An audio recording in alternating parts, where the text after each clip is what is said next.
Okay. Next, what we are doing is Stephen-Boltzmann law. Stephen Boltzmann दोनों scientist, दोनों ने मिलकर लॉ बनाया, इसलिए स्टीफन-बोल्ट्जमैन लॉ बनाया. According to this law, the total energy emitted, the total energy emitted by a perfectly black body, by a perfectly black body, perfectly black body ले रहा हूं मुद्दाम. I'll tell you that why later. मैं black body ले रहा हूं. The total energy emitted by perfectly black body per second, ध्यान से सुनना, ये इंपॉर्टेंट है, per second per unit area, per second per unit area is directly proportional to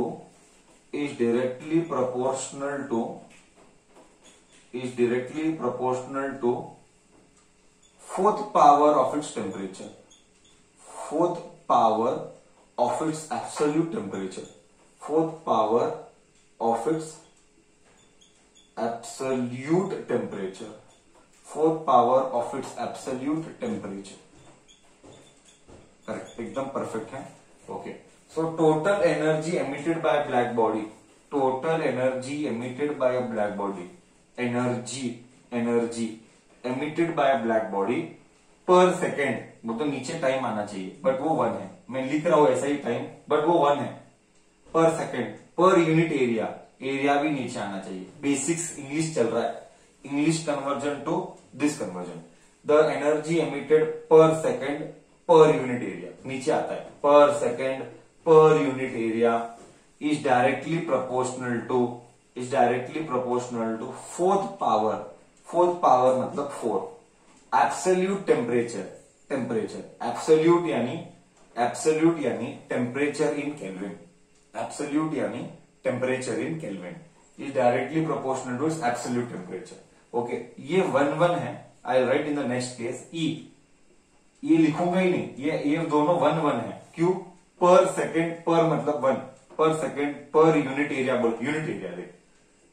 बोल तो 1. तो प्रोपोर्शनैलिटी साइन को निकालता हूं, प्रोपोर्शनैलिटी साइन को निकाल के सिग्मा T⁴ डालता हूं. ओके, सिग्मा T⁴ डालता हूं. Sigma is a constant. That sigma is called Boltzmann's constant. You have to remember Stephen-Boltzmann's constant,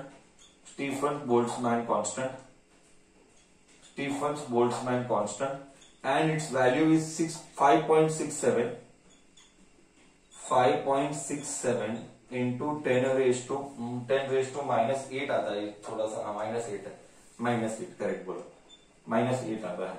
मेरे को अभी इसका यूनिट्स चाहिए, अब यूनिट्स डिराइव करने पड़ेंगे. अब हम डिराइव करेंगे यूनिट्स. ये आया है कॉम्पिटिटिव में.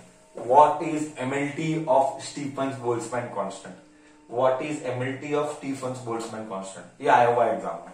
ओके, सो एनर्जी को जूल्स बोलेंगे, है ना. तो फॉर्मूला क्या बना, नॉर्मल फॉर्मूला. अगर ये 1 नहीं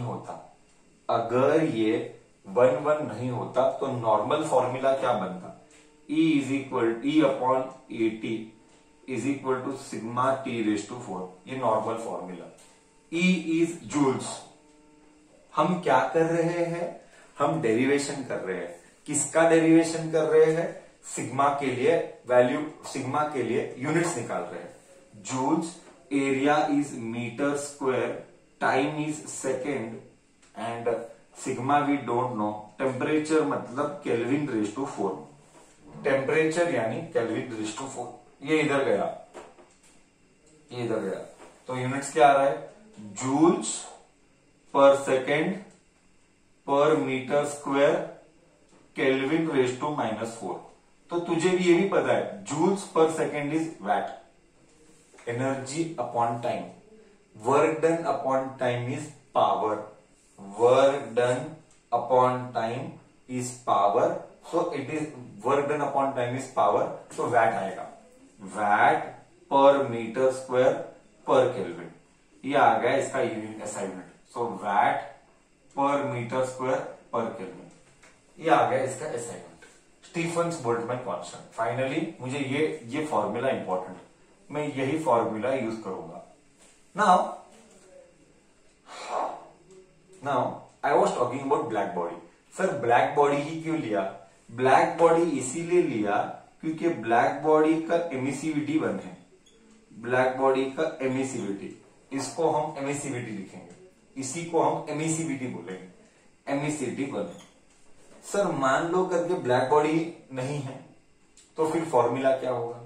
फॉर्मूला चेंज होगा। ओके, 2 केस कर रहा हूं इसी के अंदर, इसी फॉर्मूला के मॉडिफाइड 2 केसेस, इसी फॉर्मूला के मॉडिफाइड 2 केसेस कर रहा हूं। जस्ट याद रख, ब्लैक बॉडी रहा तो एमिसिविटी 1 है, अगर ब्लैक बॉडी नहीं रहा तो क्या आएगा, वही मैं बात कर रहा हूं। ब्लैक बॉडी नहीं रहेगा तो फॉर्मूला क्या आएगा, मैं लिखूंगा अभी। बोल, मेरा कहानी क्लियर है? सर इसका ब्यूटी क्या? सर ये क्या करूं मैं लेके, इसका ब्यूटी क्या? इसका ये ब्यूटी है कि रेडिएशन का एनर्जी नाप के, नाप मतलब मेजर करके, रेडिएशन का एनर्जी मेजर करके यू कैन टेल, रेडिएशन का एनर्जी मेजर करके you can tell what is the temperature of that body, from where the radiation is coming. बोले तो सर सन, बोले तो सन, सन का एनर्जी में, see nobody went to stars. Beauty, beauty देख, एक और है वेज डिस्प्लेसमेंट लॉ, उसका भी यूज होता है। ओके, तू प्लैनेट में नहीं गया, तू किधर स्टार पे नहीं गया, तू बिना जाके तू उधर का टेम्परेचर बोलता है, तू उधर गया भी नहीं, बस सिर्फ एनर्जी कितना आ रहा है तूने नापा, एनर्जी के बलबूते, on the basis of energy that is coming on earth, हाँ, per unit area, per unit time, you can make a comment उधर क्या हो रहा है, उधर का टेम्परेचर क्या हो रहा है। हो बरोबर सर, मतलब वही मैं जब तू छोटा था, पता नहीं, जब मैं छोटा था मैं यही सोचता था, बुक्स में लिखते थे सन का ये टेम्परेचर इतना है, सन के कोर के अंदर टेम्परेचर इतना है, वो स्टार का टेम्परेचर उतना है। अरे भाई तू गया क्या, मेजर कैसे किया? थर्मामीटर लेके गया था, मेजर कैसे किया? तो जब हम बड़े हो गए, जब पढ़ाई भी बढ़ने लगी, तब कॉन्सेप्ट्स आने लगे, ओहो, सो हम उधर जाते नहीं हैं, वहां के रेडिएशंस, एनर्जी या वेवलेंथ को हम स्टडी करते हैं, उस स्टडी से हमारे पास एक रिलेशनशिप निकलता है, वो रिलेशनशिप से हम बोलते हैं कि ओ वहां का टेम्परेचर इतना होना चाहिए। यही तो है। बोल, फील आया नहीं आया सब्जेक्ट का बराबर से इधर तक, है ना? अच्छे से दिमाग में गया कॉन्सेप्ट? आगे डिस्कशन कंटिन्यू करते हैं। मैंने कहा था कि ये ब्लैक बॉडी है, और ये ब्लैक बॉडी जो है ये सिर्फ और सिर्फ क्या बोलते हैं उसको, ब्लैक बॉडी है, इसलिए एमिसिविटी 1 है। सर मान लो करके, लेट अस अज्यूम दैट वो ब्लैक बॉडी नहीं है, वो कुछ और आदमी है। अगर वो कुछ और आदमी है तो फॉर्मूला क्या आएगा? तो फॉर्मूला में मॉडिफिकेशन आएगा। फॉर्मूला आएगा energy is equal to emissivity sigma T raise to 4। Please याद रख, सिर्फ ब्लैक बॉडी के लिए एमिसिविटी 1 है। अगर कोई दूसरा बॉडी है, other body, any other body है, तो उसका एमिसिविटी स्मॉलर देन 1 ही होगा। 1 के ऊपर कभी एमिसिविटी जाता नहीं है। क्यों? तुझे पता है ना, एब्जॉर्प्टेंस, रिफ्लेक्टेंस, ट्रांसमिटेंस, 3 ही चीज होते हैं, चौथा चीज नहीं होता है। ओके, सो एमिसिविटी बाकी का 1 होगा। तो अगर ब्लैक बॉडी नहीं है तो ये होगा। सी, यहाँ पे बच्चे के मन में लास्ट ईयर भी मेरे को बहुत बार ऐसा सवाल पूछा था, सर टाइम और एरिया दिखता नहीं है। Yes brother and sister, time और एरिया दिखता नहीं है बिकॉज वो यूनिट है, 1 कभी लिखते नहीं है। बट एक्चुअली में डेरिवेशन करते टाइम मैंने टाइम और एरिया लिखा था और मैंने डिराइव किया था। एक और बात, एमिसिविटी इज डायमेंशनलेस, इसका कोई डायमेंशन नहीं रहता है, डायमेंशन लेस है ये। Okay, it has no dimension. Next आगे, सर मान लो एक बॉडी दूसरे बॉडी के अंदर है ना? सर ऐसा भी होता है कि एक बॉडी दूसरे बॉडी के अंदर है, मतलब क्या? मतलब देख, एक ऐसा है, इसका टेम्परेचर T1 है, एक अंदर एक और बॉडी है, टेम्परेचर T2 है। अभी बोलो सर, दो अलग अलग बॉडी है, तो कौन किसने क्या इमिट किया, फाइनली कौन जीता? ऐसा नहीं करने का। फाइनली एनर्जी आएगा emissivity sigma T1⁴ minus T2⁴। Okay, ये तब ऐसा आएगा। ये सेकेंड केस था, ये फर्स्ट केस था, ये सेकेंड केस था। अज्यूमिंग ये तभी आएगा, assuming T1 is greater than T2। ये तभी आएगा जब T1 is greater than T2, नहीं तो उल्टा आएगा।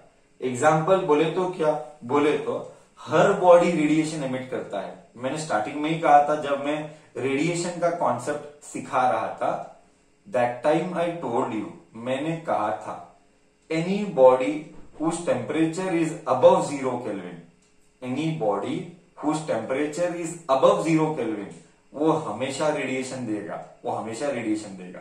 तो जीता कौन? हायर टेम्परेचर वाला जीतेगा।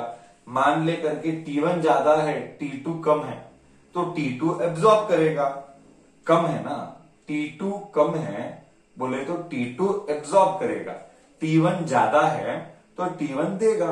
उल्टा है, अगर उल्टा भी हो सकता है, T2 ज्यादा होता, T1 कम होता, तो T2 एनर्जी देता एंड T1 एनर्जी खाता। तो ये वो फॉर्मूला है। अगर दो बॉडी का पिक्चर में आया रोल, तो ये कहानी अप्लीकेबल है। बोल, कहानी गया हाँ या ना? तो बोल इधर तक। ये था स्टीफन बोल्ट्जमैन लॉ की कहानी।